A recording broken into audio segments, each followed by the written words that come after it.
हमारे आचार्यवत जो सुभाष जी है उनको भी प्रणाम करता हूँ। प्रेम दत्ता को भी प्रणाम करता हूँ और हमें जुड़ी हुई ये चित्रा दीदी है उनको भी प्रणाम करता हूँ। योगी जी इस यज्ञ के जो अतिथि है, यजमान है, वो उनके सब परिवार के सदस्य और गायत्री यज्ञ के हमारे सब परिवार के गायत्री परिवार के सब बंधु और भगिनी भक्तगण, मैं आप सबको प्रणाम करता हूँ। मंत्र का संस्कृत में एक व्याख्या की है, मन्यात् त्रायते इति मंत्र। जो शब्द समूह है, जो ध्वनि समूह है और जो अच्छा सकारात्मक परिणाम करता है उसे मंत्र कहते हैं। और गायत्री यानी क्या होता है? तो गायत्री एक संस्कृत में जो 7 छंद है उसमें एक छंद है गायत्री छंद। गायत्री छंद का वैशिष्ट्य ऐसा है कि हर एक पंक्ति में 8 अक्षर होते हैं और इनकी 3 पंक्तियां होती है, तो उसे गायत्री छंद कहते हैं। और 8 अक्षरों के 4 पंक्तियां होती तो उन्हें अनुष्टुप छंद कहते हैं। ऐसे 7 छंद है कि जो जगती है, त्रिष्टुप है, अनुष्टुप है, गायत्री है, ऐसे 7 छंद संस्कृत में होते हैं। तो ये गायत्री मंत्र है, वो गायत्री छंद में लिखा हुआ मंत्र है। और इसकी रचयिता कौन है? तो देखो, हमारे पूर्व में सत्ययुग के पहले भी जब मनुष्य तप करता था, तो ध्यान लगाता था, समाधि लगाता था, तो उस टाइम कुछ ध्वनि उनके कान पे आती थी और वो ध्वनि एक मंत्र हो गया। उस टाइम लिखने का कोई साहित्य नहीं था। जो सुनते थे तो लोगों को, शिष्यों को पढ़ाते थे और वो मंत्र के रूप में हो जाते थे। इसलिए ऋग्वेद में 10,000 मंत्र है और इस 10,000 मंत्रों में से ये जो गायत्री मंत्र है वो सर्वश्रेष्ठ है।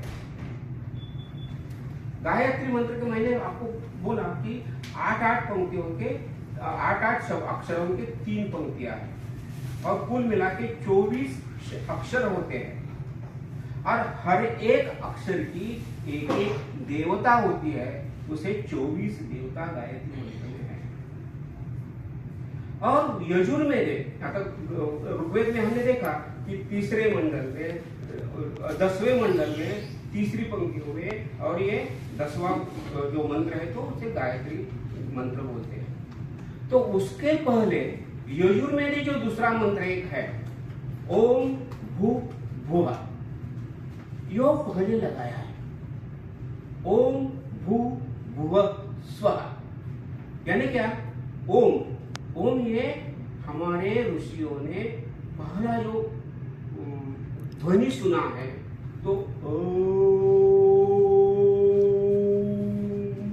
इस तरह का होता है। जब हम कोई पंखा लगाते हैं और कोई यंत्र लगाते हैं तो उसका आवाज आता है। हमारे ब्रह्मांड जो है, जो ब्रह्मांड में 1,00,000 करोड़ तारे होते हैं।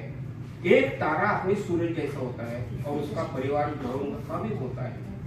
इस तरह ये हमारे गैलेक्सी में 1,00,000 करोड़ तारे हैं और ये हमेशा घूमते हैं। उनका घूमने का रेट कितना है मालूम है? 20,000 पर second miles. 20,000 miles per second.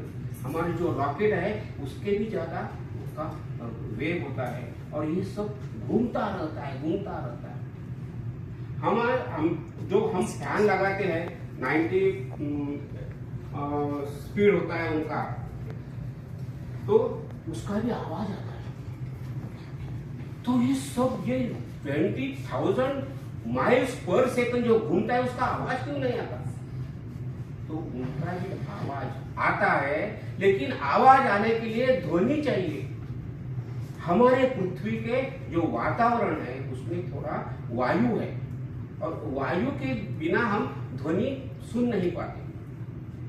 तो बाकी गैलेक्सी में कोई ध्वनि नहीं है, ये वायु नहीं है, इसलिए हम सुन नहीं पाते।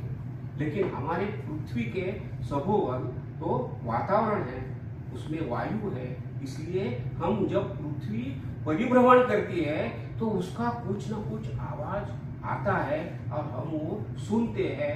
वो प्रणव है, वो ओंकार है।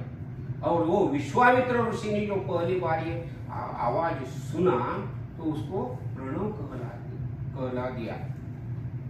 और इस प्रणव उसके पहले हम जोड़ते हैं ओ, ओम यानी मतलब क्या है? अ, उ और म।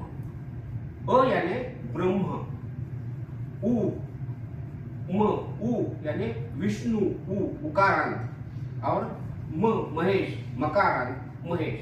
ब्रह्मा, विष्णु और महेश इन तीन देवता ये सबसे ब्रह्मांड चलाने वाला चालक बोलते हैं, हम होते हैं। और भू भुवस्वः ये व्यावृत्ति बोलते हैं। व्यावृत्ति यानी लोक, मनुष्य लोक, पृथ्वी लोक, भूलोक, हम जो बोलते हैं लोक, तो लोक यानी व्यावृत्ति।